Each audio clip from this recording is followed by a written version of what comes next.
Bom dia, daremos início à nossa atividade de hoje. O vídeo será postado offline em decorrência do problema de conexão que eu tive com o meu login no nosso canal, tá bom? Espero que no próximo sábado nós já consigamos realizar nossa aula ao vivo para que as dúvidas sejam tiradas logo após a explicação, de forma instantânea, tá bom, gente? E também para ficar um pouco mais perto, nesse momento de isolamento que nós estamos precisando cumprir, buscando assim a exclusão total desse problema social que nós estamos vivendo hoje de forma tão grave que muitos estão menosprezando o risco e os acontecimentos que vêm surgindo. Mas vamos lá. Hoje é nosso primeiro encontro dentro da disciplina de clínica médica, onde nós iremos trabalhar de forma objetiva e muito clara alguns temas propostos pela ementa do curso de vocês. Eu vou estar um pouco olhando para a lateral direita em decorrência do computador que eu estou usando, está me apresentando os slides na minha lateral, tá bom? Então, falando de clínica médica, nós precisamos entender primeiro que é uma especialidade da medicina, né, que cuida de adultos. Mas a enfermagem parte integrante da equipe multidisciplinar, também exerce clínica médica. São procedimentos específicos, são procedimentos característicos de patologias clínicas, ou seja, não existe cirurgia dentro da clínica médica. Isso que eu digo não existe cirurgia na clínica médica é o que? Clínico geral, na sua grande maioria, não realizam procedimentos cirúrgicos, a não ser em casos onde de fato não existam profissionais da cirurgia geral e o profissional médico tem que agir, tá? Mas em sua grande maioria, a clínica médica ela é exercida com base em sinais e sintomas clínicos, resultados laboratoriais e avaliação do bom estado do paciente. Com isso, nós precisamos entender que é a especialidade focada no diagnóstico, ou seja, busca-se iminentemente, rapidamente, incessantemente, ou seja, incansavelmente, busca-se o diagnóstico fechado do paciente para que junto desse diagnóstico fechado, ou seja, o diagnóstico correto, adote-se medidas indicadas nos protocolos da nossa saúde pública, que são elaborados pelo Ministério da Saúde, que são as maiores autoridades de saúde que nós temos em nosso país, de acordo com a Constituição de 88. Tá bom assim? Então, ressaltando que a clínica médica é uma especialidade que cuida de adultos, tá bom? Dentro da enfermagem em clínica médica, nós precisamos entender uma coisa. A maior necessidade é que o paciente seja visto na clínica médica por técnicos, enfermeiros, farmacêuticos, técnicos em análises clínicas, fisioterapeuta, assistente social, por todos os profissionais que compreendem a equipe de saúde multi. O paciente ele precisa ser visto de uma visão holística. O que é que eu quero dizer com isso? O paciente precisa ser visto como um todo. Não é porque o paciente está lá, por exemplo, com uma crise de apendicite, que ele vai ser avaliado só a parte abdominal. Que ele vai ser avaliado só no local onde o apêndice fica localizado. Está localizado, no caso. Esse paciente precisa ser visto como um todo, ou seja, o meio social, o meio econômico, o meio financeiro desse paciente, quais os hábitos de vida, quais os hábitos alimentares, quais as condições que aquele paciente apresenta para realizar esse tratamento, seja ele clínico ou cirúrgico. Então, a enfermagem, ela necessita, em pleno exercício da sua função, ter como principal instrumento de trabalho frente a qualquer serviço prestado, a visão holística, ou seja, o enfermeiro e o técnico de enfermagem, o técnico de laboratório precisam ter olhar de águia, olhos de águia. Porque a águia, diz a lenda, que ela enxerga 360 graus. Então, o enfermeiro e o técnico, eles precisam ter olhar de 360 graus. Precisam examinar o paciente, precisam entender e interpretar o paciente numa observação. Muitas vezes sem necessidade de tocar o paciente. Como, por exemplo, uma expressão facial. O paciente, quando está com dor, fica sofrido, quietinho. O paciente, quando está tranquilo, ele fica sorridente. A apresentação facial dele fica leve, não fica uma apresentação contraída.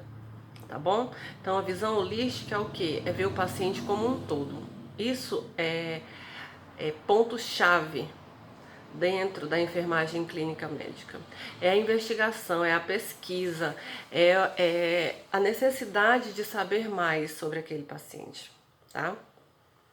Para se trabalhar a enfermagem clínica médica, nós precisamos entender dois fatores principais, os fatores fisiológicos e os fatores psicológicos.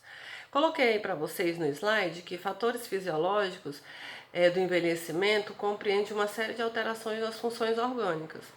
Alteração porque, de acordo a gente vai crescendo, os nossos sistemas vão envelhecendo. Automaticamente eles começam a apresentar características de funcionabilidade diferente do que apresentava quando nós tínhamos 1 ano, 2 anos de idade. Então, ele compreende uma série de alterações nas funções orgânicas, devido exclusivamente aos efeitos da vida avançada sobre o organismo. Quais os aspectos fisiológicos mais percebidos por nós? O envelhecimento do nosso maior órgão, que é a nossa pele.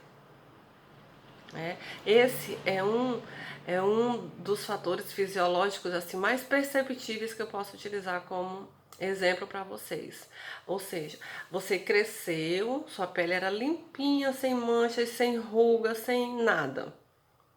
Você foi crescendo, foi vivendo as situações da vida, o seu organismo foi se manifestando, foi reagindo de acordo às possibilidades e começou a envelhecer.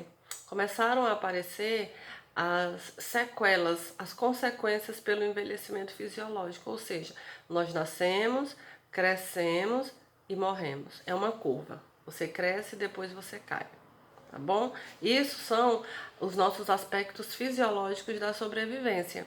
Dentro da clínica médica são os aspectos fisiológicos do ciclo vital, ou seja, você é gerado, você cresce intrauterino, você nasce, você cresce no mundo, você cresce a sua fisiologia e você começa a declinar, ou seja, nós nascemos, crescemos e morremos. Essa é a nossa fisiologia, tá bom? Os aspectos psicológicos são aqueles aspectos do envelhecimento que se deve à queda na taxa de natalidade. Ou seja, nosso país hoje é tido como um país envelhecido. Mesmo com tantos nascimentos, com tantas crianças aí vindo ao mundo, o nosso país é tido como um país envelhecido. A nossa maior população são de pessoas idosas. É de pessoas idosas, tá bom assim? Isso faz com que esses aspectos psicológicos, eles estejam muito presentes quanto à vida profissional, dentro dos afastamentos profissionais. Tá? Por quê, Fernanda? Porque as pessoas tendem a ficar um pouco mais reclusas. Nós, seres humanos, de acordo vamos envelhecendo, a gente se torna mais cauteloso, mais exigente, a gente começa a pensar mais nas consequências, a gente começa a deixar de ser um pouco tão produtivo. A gente produz, mas de forma mais cautelosa, de forma mais lenta.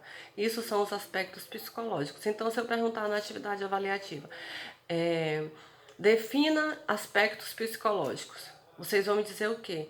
Que são os aspectos do envelhecimento onde ocorre uma queda da taxa de natalidade, ou seja, de pessoas nascidas. Combinado? Deixa eu mexer aqui porque deu... Ok, agora deu certo. O nosso segundo slide, eu coloquei para vocês aí os distúrbios clínicos que estão presentes dentro da clínica médica e os quais a enfermagem precisa estar totalmente atenta.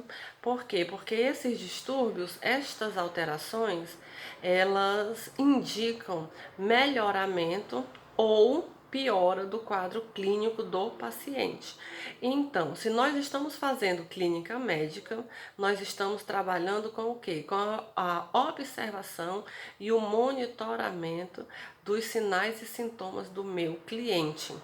Não esqueçam nunca, pessoal, que a melhor ferramenta, a ferramenta de maior precisão que o técnico, que o enfermeiro, que o fisioterapeuta, o farmacêutico, o técnico de laboratório tem, é isso aqui, é a caneta. A caneta é a nossa principal arma, é a nossa principal ferramenta de defesa profissional, de caracterização profissional, de valorização. Por quê? Porque é com a caneta onde nós conseguimos registrar, onde nós conseguimos elaborar a nossa evolução, a nossa prescrição de enfermagem, os nossos registros de coleta, os nossos registros de procedimento. Tá bom assim? Então, dentro da enfermagem clínica, nós precisamos trabalhar também os distúrbios clínicos. Quais são os distúrbios clínicos mais notificados, mais percebidos dentro da enfermagem clínica médica? Coloquei para vocês aí os mais comuns, que são as diarreias, as hipertensões arteriais sistêmicas, que são as crises de pressão alta, as DM, né, que são as diabetes mellitus ou mellitus, as cardiopatias, que vêm desde problemas de taquicardia até cardiopatias mais graves que evoluídas precisam passar por procedimentos cirúrgicos, dentre outras patologias. Mas de saúde pública, as que mais acometem, os distúrbios mais presentes são esses que eu citei aí para vocês. Então, dentro de distúrbios clínicos, a gente precisa trabalhar o quê? A gente precisa trabalhar a informação, a conscientização, o fortalecimento da educação continuada junto ao paciente. Nós precisamos sensibilizar o paciente do quão importante é a participação dele dentro do tratamento, dentro da recuperação, dentro da reabilitação dele. Porque se o paciente não colaborar, a recuperação fica mais lenta, fica muito mais difícil. Então, cabe a nós utilizarmos a educação continuada na beira do leito, todo dia, todo instante, sempre que necessário for. Tá bom assim, pessoal? Dentro dos transtornos dos distúrbios psicológicos, eu citei para vocês aí que hoje é tido como o mal do século, né? A depressão, a ansiedade, o transtorno do sono. Por que eu coloquei esses três principais? Porque são patologias notificadas e identificadas como patologias geradas de acordo à influência global que nós estamos sofrendo hoje. Você está no telefone, você está no computador, você está aqui no laptop já fazendo uma outra coisa, o menino chama, o telefone toca, e quando chega no final do dia o teu sistema está sobrecarregado. Tua cabeça parece que cresceu o volume, você precisa ter maior agilidade, você precisa ter maior frequência nas atividades, você precisa ter maior rapidez na execução desses procedimentos, porque você está atendendo um paciente aqui, o outro já está ali do lado olhando, te esperando, te chamando, porque também está precisando do teu auxílio. Então, assim, dentro dos distúrbios psicológicos, hoje a maior preocupação é o quê? É com a saúde mental. Com a saúde mental, porque dentro da saúde mental, inúmeras patologias associadas podem vir a se desenvolverem nos profissionais de saúde e também nos pacientes. em virtude desse aceleramento global que nós estamos vivendo, dessa necessidade de estarmos sempre à frente da informação.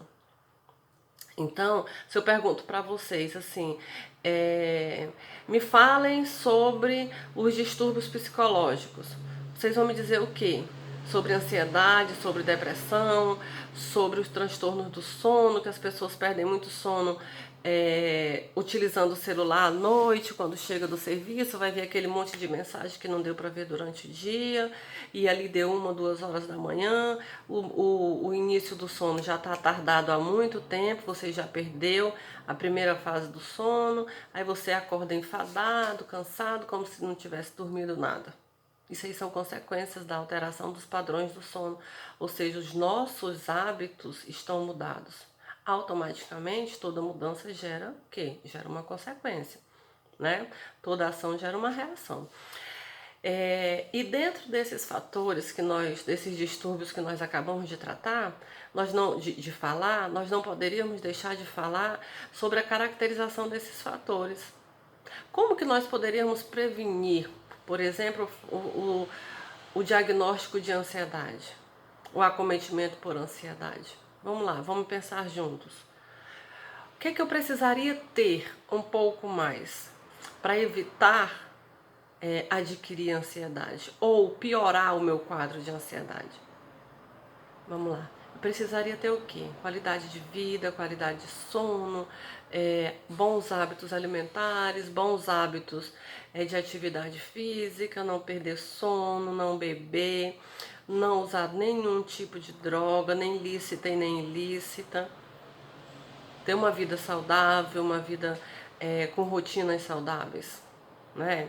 A partir do momento que eu não consigo ter esses fatores, eu sou um ser humano totalmente propenso a adoecer, certo? Com isso, vem os tratamentos. Os tratamentos já são mais prolongados, já são mais sofridos, porque geralmente são tratamentos que são desenvolvidos a longo prazo. E tratamentos a longo prazo exige o quê? Exige disciplina, exige rotina, mudança de rotina, mudança de vida, mas é mudança obrigatória, não é uma mudança opcional.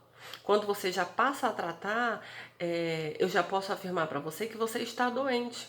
E se você está doente, os seus hábitos vão precisar sofrerem alterações para que você possa se adequar verdadeiramente àquele tratamento.